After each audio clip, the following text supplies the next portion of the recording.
historia del celestial favor de Cristo y de su gloria, de Cristo y de su amor. Me agrada referirla, pues sé que es la verdad. A conocer a sus hermanos y fue manifestado a Faraón el linaje de José. Muy bien. Versículo 13 también, Consuelo lo leyó. José se da a conocer a sus hermanos y conocen a Faraón también. Ahora, versículos 14 al 16. ¿Quién lo tiene? 14 al 16. Y enviando José, hizo venir a su padre Jacob y a toda su parentela, en número de 75 personas. Así descendió Jacob a Egipto, donde murió él, y también nuestros padres, los cuales fueron trasladados a Siquem y puestos en el sepulcro que a precio de dinero compró Abraham de los hijos de Amor en Siquem. Gracias, hermana. Entonces aquí vemos cómo estas 75 personas emigran a Egipto, ¿no? Hay una implicación bien fuerte aquí, y la implicación es que los profetas rechazaron precisamente al escogido de Dios, quien había de salvarlos. ¿Alguna relación con algo que nosotros sepamos? Nuestro Señor Jesucristo. Exactamente, ahí está. Volvió a pasar. Ya había pasado y volvió a pasar, ¿no? Los patriarcas rechazaron precisamente que, o sea, no se dieron cuenta, ¿no? Y ese es el punto de Esteban en el discurso. Miren, lean la Biblia y dense cuenta cómo la gente pasa por alto cosas importantes y no se dan cuenta de lo que Dios está haciendo y terminan rechazando ni más ni menos que la salvación. Ahora viene Moisés, capítulo 7, 17 al 22. Tenemos que el pueblo se multiplica en Egipto, nos dice el versículo 17. ¿Quién lo tiene? Lo leo yo, pues. Sí, hermano. Pero cuando se acercaba el tiempo de la promesa que Dios había jurado a Abraham, el pueblo creció y se multiplicó en Egipto. Muy bien, hermano, gracias. Era el plan de Dios, se están multiplicando en Egipto, muy acomodados. ¿Qué pasa luego? Viene un nuevo faraón y esclaviza brutalmente al pueblo. Versículos 18 al 19. Hasta que se levantó en Egipto otro rey que no conocía a José. Este rey, usando de astucia con nuestro pueblo, maltrató a nuestros padres a fin de que expusiesen a la muerte a sus niños, para que no se propagase. Muy bien, al punto de matar a los niños, ¿no? Versículos 20 al 22, en medio de esta crisis y en medio de esta situación pues desesperada donde todo niño varón es asesinado, nace Moisés, un niño varón que corre el riesgo de ser asesinado, pero Dios lo salva providencialmente, conocemos la historia, y la hija de Faraón termina criándolo como su hijo, versículos 20 al 22.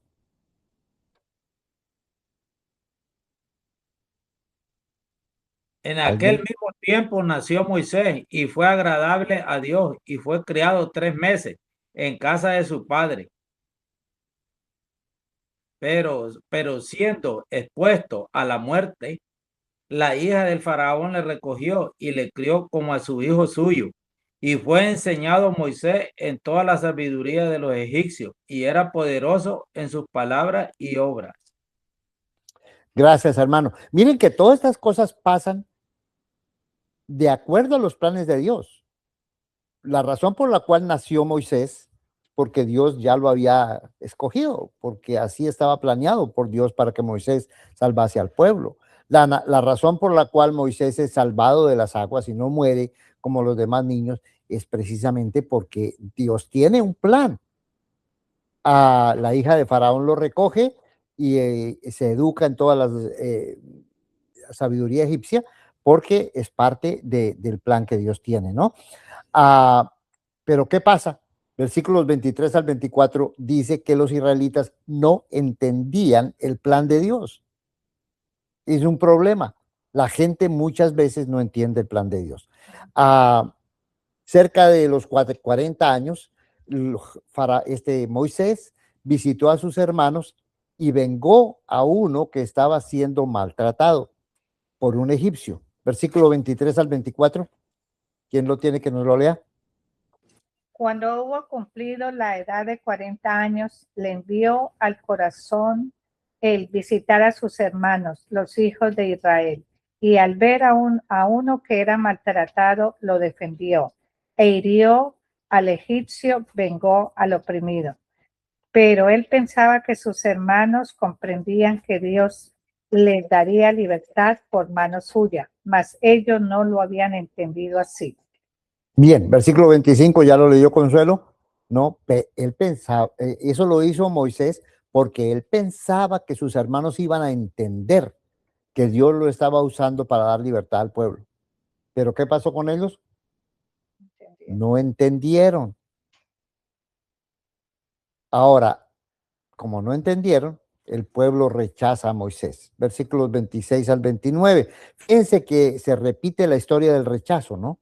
Ya habían rechazado a José. Ahora le toca el turno a Moisés.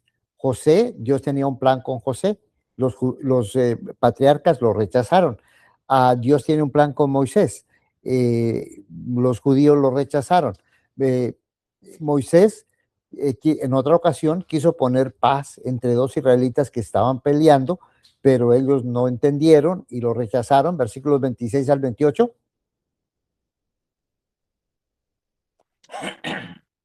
Y al día siguiente se presentó a unos de ellos que reñían y los ponía en paz, diciendo: varones hermanos sois, ¿por qué os maltratáis el uno al otro? Entonces el que maltrataba a su prójimo le rechazó diciendo: ¿quién te ha puesto por gobernante y juez sobre nosotros?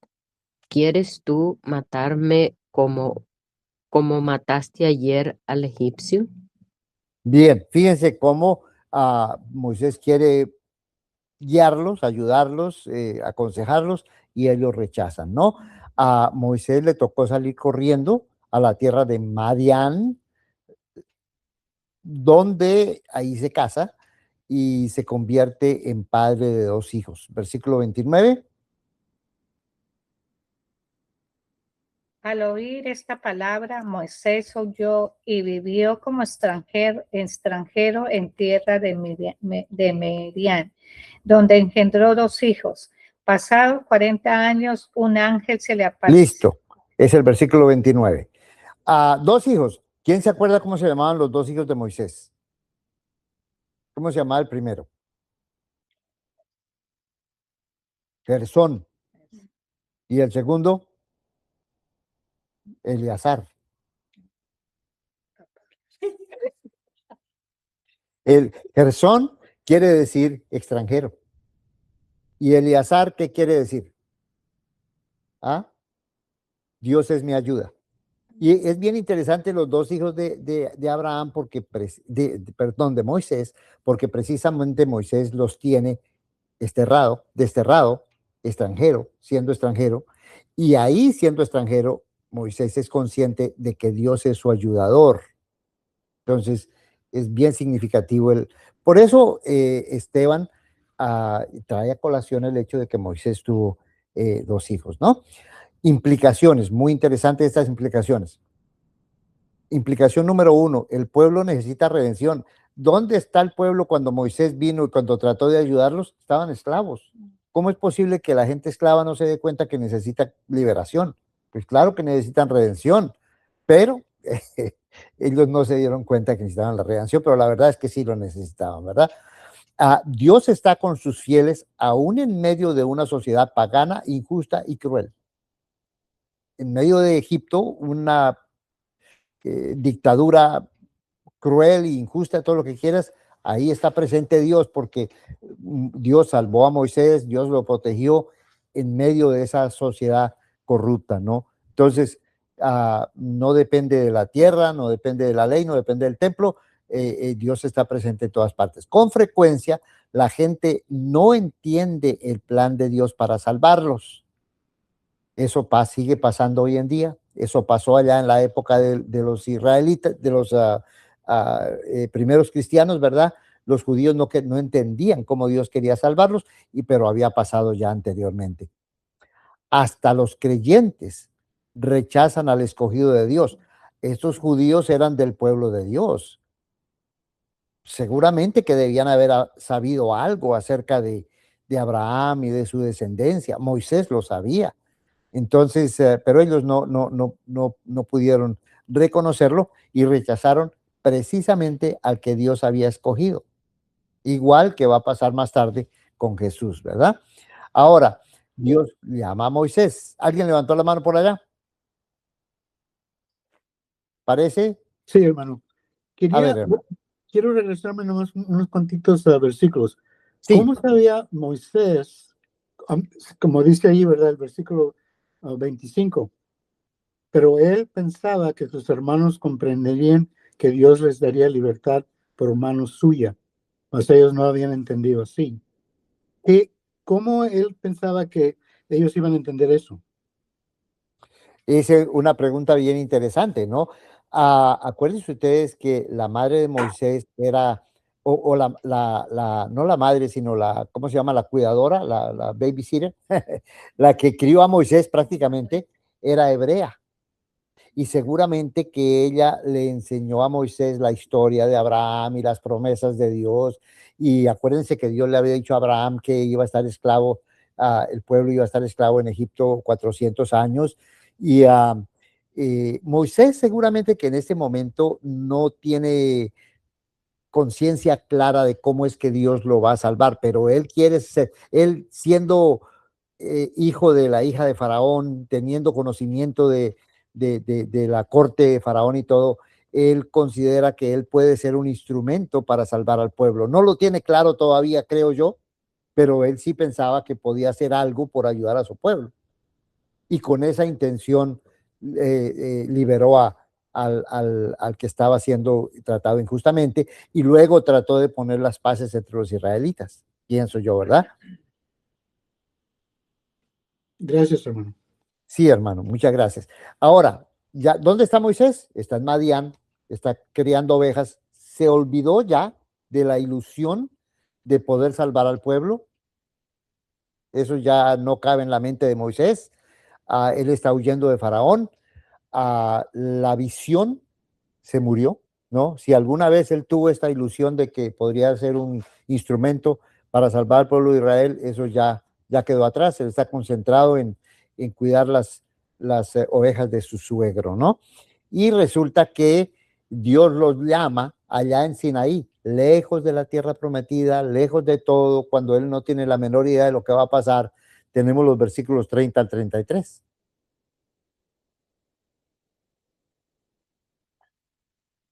¿Quién lo tiene que lo lea? Pasados 40 años, un ángel se le apareció en el desierto del monte Sinaí, en la llama de fuego de una zarza. Entonces Moisés, mirando, se maravilló de la visión y acercándose para observar, vino a él la voz del Señor. Yo soy el Dios de tus padres, el Dios de Abraham, el Dios de Isaac y el Dios de Jacob. Y Moisés, temblando, no se atrevía a mirar. Gracias, hermana. Dios lo llama en el monte Sinaí, ¿verdad? Dios lo comisiona para liberar al pueblo. Tremenda comisión, tremenda responsabilidad. Vuelve la visión, vuelve el sueño. Versículo 34. 34. Ciertamente he visto la aflicción de mi pueblo que está en Egipto, y he oído su gemido, y he descendido para librarlos. Ahora pues ven, te enviaré a Egipto. Gracias. Bien. Resulta que, acuérdense ustedes que Moisés lo habían rechazado al pueblo. ¿Por qué huyó Moisés? Porque los judíos no quisieron. ¿Quién te puso sobre nosotros como juez o gobernador? ¿No? Resulta que el rechazado es enviado como libertador. Ven ustedes el patrón, cómo se repite. Rechazaron a José, el Salvador, ahora están rechazando a Moisés por segunda vez, ¿no? Como liberador. 7:35. A este Moisés, a quien habían rechazado, diciendo, ¿quién te ha puesto por gobernante y juez? A este lo envió Dios como gobernante y liberador por mano del ángel que se le apareció en la zarza. Sorpresa, ¿no?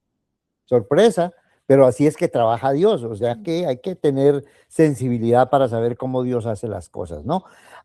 ¿Qué hizo Moisés? Versículos 36 al 38.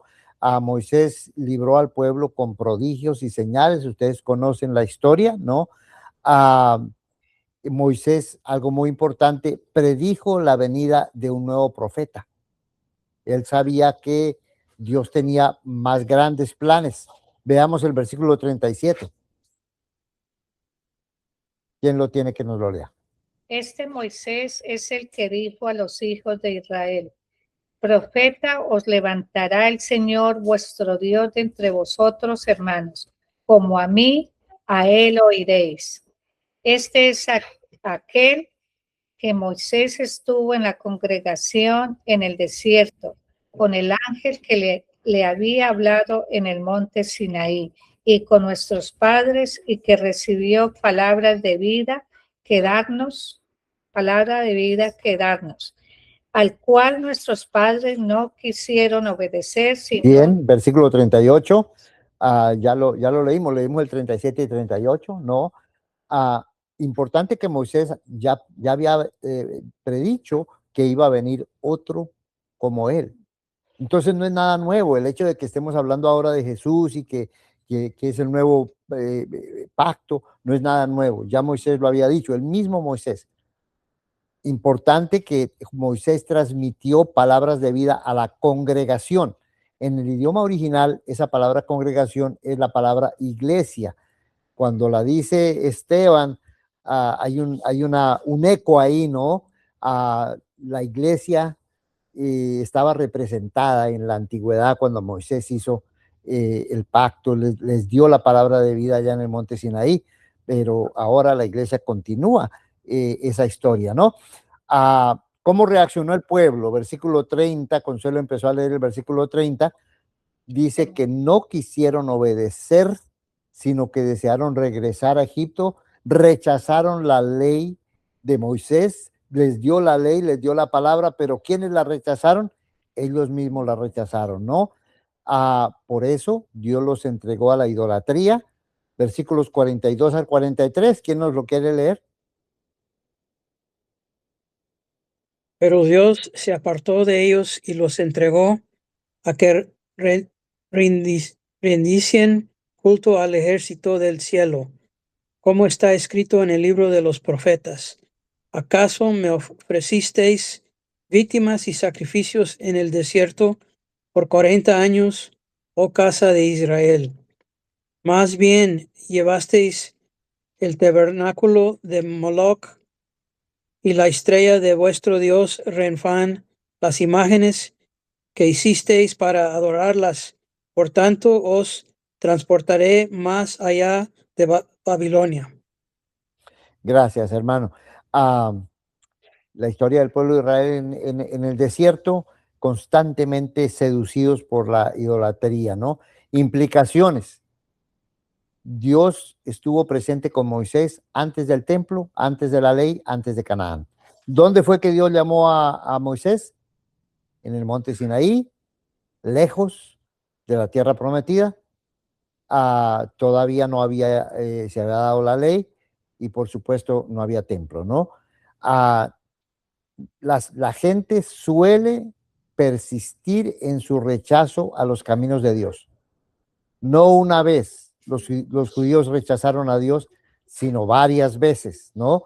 lo rechazaron cuando no quisieron que Moisés hiciera la paz en ellos. Lo rechazaron cuando desobedecieron la ley de Moisés y se hicieron un becerro de oro. ¿Se acuerdan que Dios les había prohibido expresamente hacer ídolos y ellos se hicieron un becerro de oro? Y luego en el desierto consecutivamente lo rechazaron, queriendo volver otra vez a Egipto, ¿no? Entonces la gente suele hacer eso, suele persistir en rechazo a Dios. Aún los creyentes rechazan la enseñanza de Dios y prefieren la idolatría. Lo trágico de todo esto es que los judíos habían visto ya las señales cuando Dios los sacó de Egipto, se habían comprometido a servir a Dios, pero cayeron nuevamente en la idolatría, ¿no?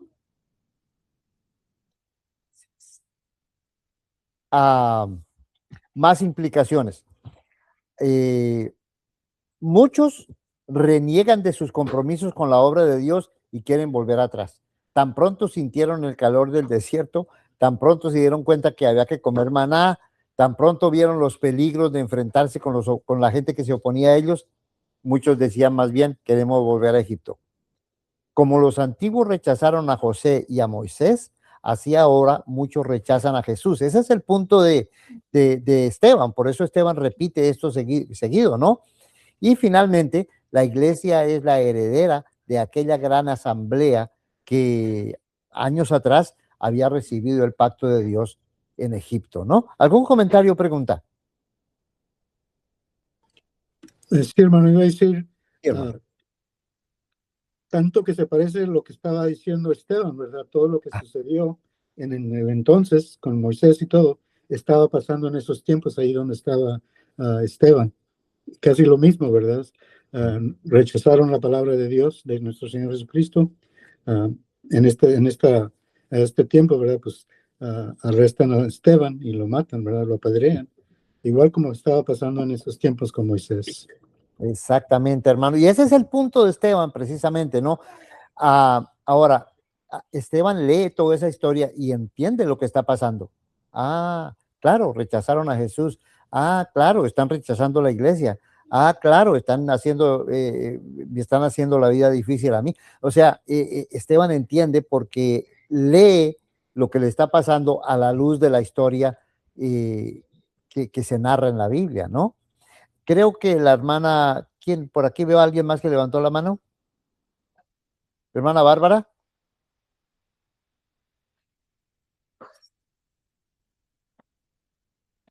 ¿Tiene la mano levantada, hermana Bárbara? No. Sí, la tiene levantada, hermano. Ahorita poner el micrófono. No creo que tiene el micrófono prendido. Yo creo que está hablando sin micrófono. Hermana Bárbara, prende el micrófono.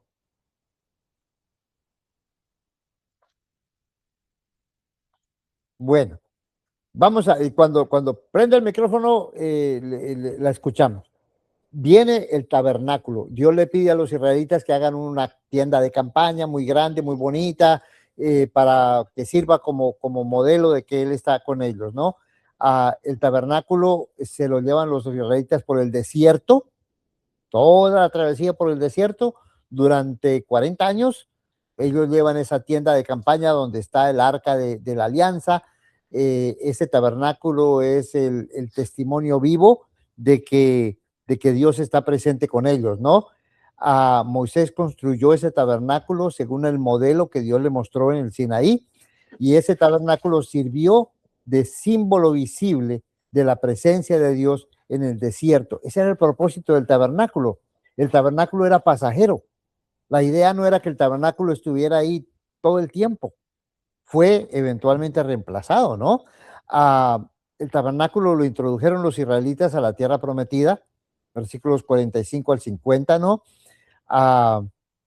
Lo llevaron a la tierra de Canaán, pero ahí pues pasaron los jueces, pasó todo esto, llegó David como rey, Dios lo bendijo, y David pensó que había que construir un templo.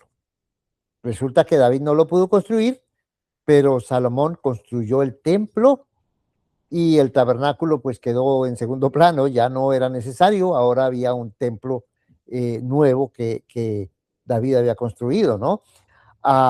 Pero ¿qué es el templo? El templo también no es permanente. El templo era una señal de Dios, ¿no? Como atestiguan los profetas, el templo era solo una señal de la verdadera morada de Dios. Servía para que los judíos dijeran, Dios está con nosotros. Era una forma visible de constatar que Dios estaba presente, ¿no? Esteban explica el significado del templo a la luz de la esperanza que el pueblo tenía, la esperanza de los profetas. Y vamos a leer Isaías 61, 1 al 2. Aquí tenemos a Isaías 61, 1 al 2. ¿Quién lo quiere leer? ¿Lo podemos leer de la pantalla o lo podemos leer de la Biblia?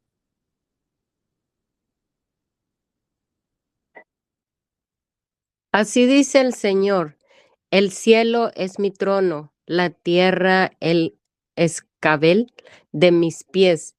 ¿Qué templo van a construirme o qué lugar donde pueda residir? Todo eso lo ha hecho mi mano y así es como todo existió.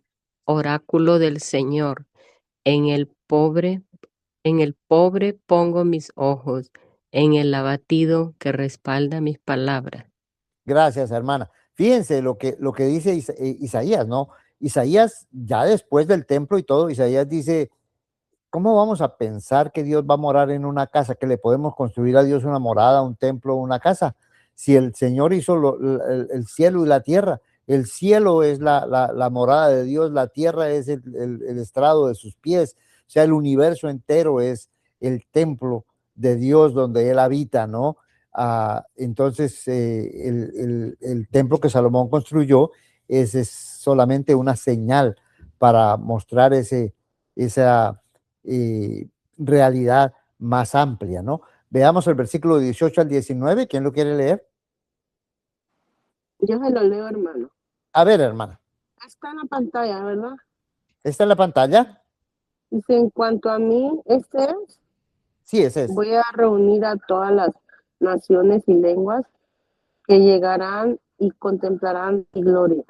Les pondré una señal y enviaré a algunos de sus supervivientes a las naciones, a Tarsis, Put, Lut, Masad, Tubal, Javán y las islas lejanas, que no conocen mi fama ni han visto mi gloria, y hablarán de mi gloria entre las naciones. Gracias, hermana. Entonces, Isaías empieza a hablar de lo que va a pasar en el futuro, de cómo Dios va a traer personas que son lejanas a la tierra de Palestina, de todas las naciones, para acercarlas, ¿verdad?, a Él. Es la promesa hacia el futuro. Versículo 20. ¿Quién nos lo lee? Y traerán de todas las naciones como ofrenda al Señor a todos los hermanos de ustedes, montados en caballos, en carros y en literas, sobre mulos o dromedarios, los traerán a Jerusalén, mi monte santo, dice el Señor, del mismo modo que traen los israelitas su ofrenda en una vasija para el templo del Señor. Gracias, hermano. ¿Ven ustedes el cuadro que pinta Isaías hacia el futuro? Van a venir de todas las naciones con todas sus ofrendas para presentársela a Dios, o sea, adorar a Dios. Ya, ¿a qué se estará refiriendo Isaías cuando habla de que todas las naciones y todos los gentiles van a venir a encontrarse con Dios? ¿A qué se estará refiriendo? Is that Isaiah Isaiah, yes. 61? 61:20. Verse 20.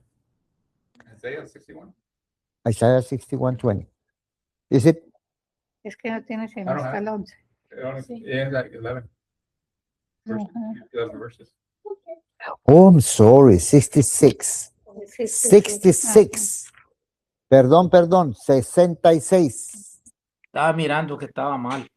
Sí, perdone usted. Ajá. 66, 20. Aquí sí, y traerán todos vuestros hermanos. ¿Lo leemos? Pues ya lo leyó Nila. Listo. Sí, es 66, perdone. Ahora tenemos el 66 otra vez. Este ya lo leímos, ¿verdad? Sí. 20 ya. Ahora, el 66, yo no sé por qué puse aquí 61. 66, 21 al 22. Sí, dice, y tomaré también de ellos para sacerdotes y levitas, dice Jehová.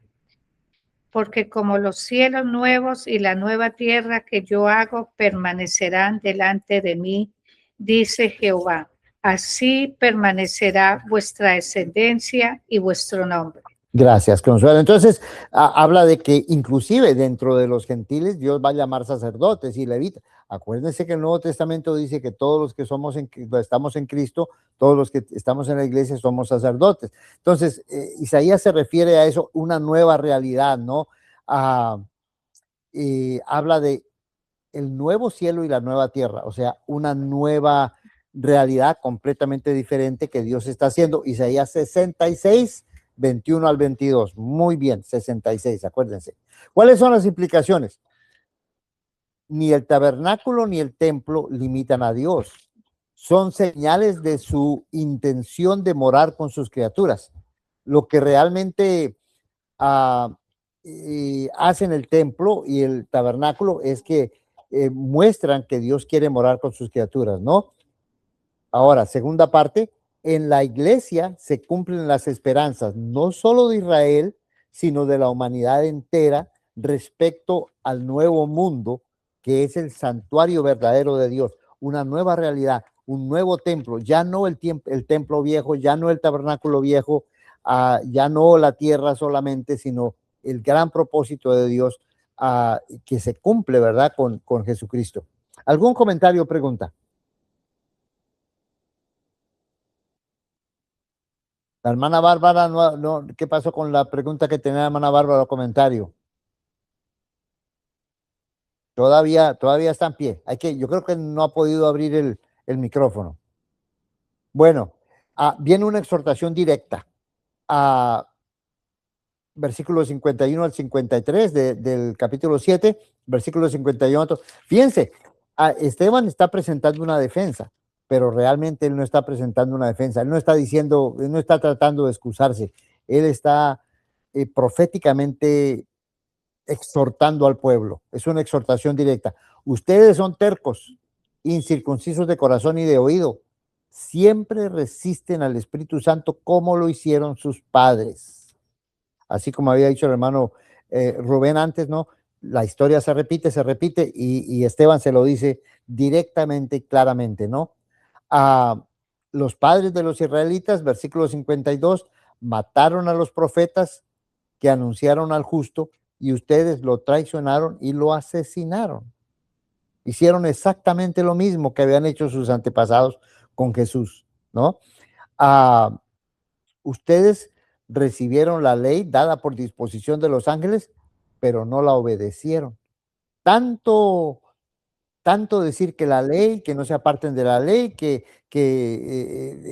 los cristianos y Esteban y los apóstoles están diciendo en contra de la ley, pero ellos tampoco obedecieron la ley, ¿no? Es más, cuando fue dada la ley, ellos desobedecieron la ley de Moisés. ¿En qué termina todo esto? Versículos 54 al 56. La turba se enfurece. ¿Quién nos tiene el versículo 54? Escuchando estas cosas, se enfurecieron en sus corazones y crujían los dientes contra él. Imagínense, hermanos, estaban tan furiosos que crujían los dientes contra Esteban. Claro, es que Esteban les dejó caer la mano pesadito, ¿no? Esteban, algo maravilloso, ve la gloria de Dios y a Jesús sentado y a Jesús a la derecha de la gloria de Dios, puesto en pie a la derecha de la gloria de Dios. 55 al 56. Pero Esteban, lleno del Espíritu Santo, puesto los ojos en el cielo, vio la gloria de Dios y a Jesús que estaba a la diestra de Dios. Y dijo, he aquí veo los cielos abiertos y al Hijo del Hombre que está a la diestra de Dios. Gracias, Consuelo. Esteban es muerto, ¿no? La turba se enfurece, no dicen más, empiezan a tirar piedras. Y Esteban pone en sus manos el espíritu, ellos ponen los mantos a los pies de Saulo. ¿Se acuerdan quién era Saulo?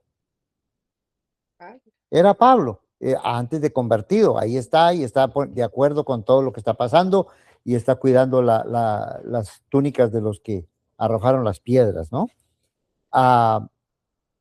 Versículos 59 al 60, es muy bonito. ¿Quién nos lo lee?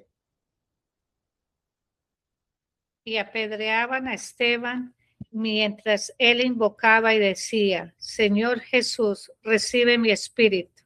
Y puesto de rodillas, clamó a gran voz: Señor, no les tomes en cuenta este pecado. Y habiendo dicho esto, durmió. Wow, tremendo, tremendo. La muerte de Esteban, ¿no? Implicaciones. Jesús es el mismo que fue rechazado y ha sido exaltado por su Padre a su diestra. Esteban ve a Jesús a la diestra de Dios, exaltado. Fue rechazado, exaltado. ¿Como quién? Como José, como Moisés, ¿no? Jesús, como sumo sacerdote, intercede por los suyos en el cielo. Interesante que aquí Jesús no está sentado como gobernante a la diestra de Dios, sino que está en pie, como pidiendo, como fungiendo como sumo sacerdote. Romanos 8:34 nos dice que Jesús intercede por nosotros, ¿no? Entonces, aquí vemos a Jesús intercediendo por los suyos. El siguiente punto, bien interesante, en la nueva realidad, el cielo y la tierra se conectan. El nuevo y verdadero templo sagrado de Dios. Fíjense que Esteban ve el cielo abierto y ve la gloria de Dios y ve a Jesús en ese santuario intercediendo delante de Dios. O sea, ese es el nuevo templo, es la nueva realidad que simbolizaba el tabernáculo antiguo y el templo antiguo. Y lo último es muy, muy significativo: el amor y el perdón son la pauta del camino nuevo. Qué interesante que Esteban lo están matando, lo están apedreando, y él dice exactamente lo mismo que Jesús dijo en la cruz: Padre, no les tomes en cuenta su pecado. Ha habido muchos mártires y ha habido muchos personas que mueren por causas justas, pero generalmente mueren renegando y mueren maldiciendo a los verdugos. Qué diferencia, ¿no? Qué diferencia. Esteban muere pidiendo perdón por los verdugos, pidiendo bendición para sus enemigos, ¿no? ¿Algún comentario o pregunta?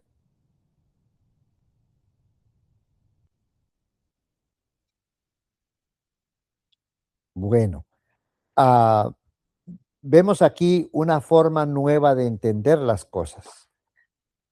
Por un lado, tenemos la experiencia que cada uno tiene de Dios. Todos tenemos una experiencia de Dios, seas cristiano, no seas cristiano, seas hasta los ateos tienen una experiencia de alguna manera de lo sobrenatural, de lo grandioso. Y pues todas las religiones del mundo, ¿por qué existen las religiones? Porque la gente tiene una experiencia personal de Dios, pero eso no es suficiente, ¿no? Muchas veces esa experiencia de Dios está distorsionada. Pero además de la experiencia de Dios, tenemos doctrinas reveladas.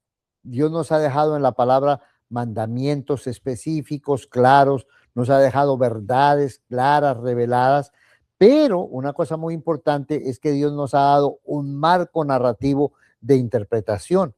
No son solamente la experiencia que podamos tener de Dios, no es solamente las doctrinas particulares que conozcamos de Dios, sino que también tenemos toda esa historia que, como Esteban nos la presenta, nos muestra cómo son los planes de Dios y cómo la gente con frecuencia no reconoce esos planes de Dios y termina rechazando lo que es realmente su posibilidad de salvación, ¿no? ¿Algún comentario o pregunta hasta aquí?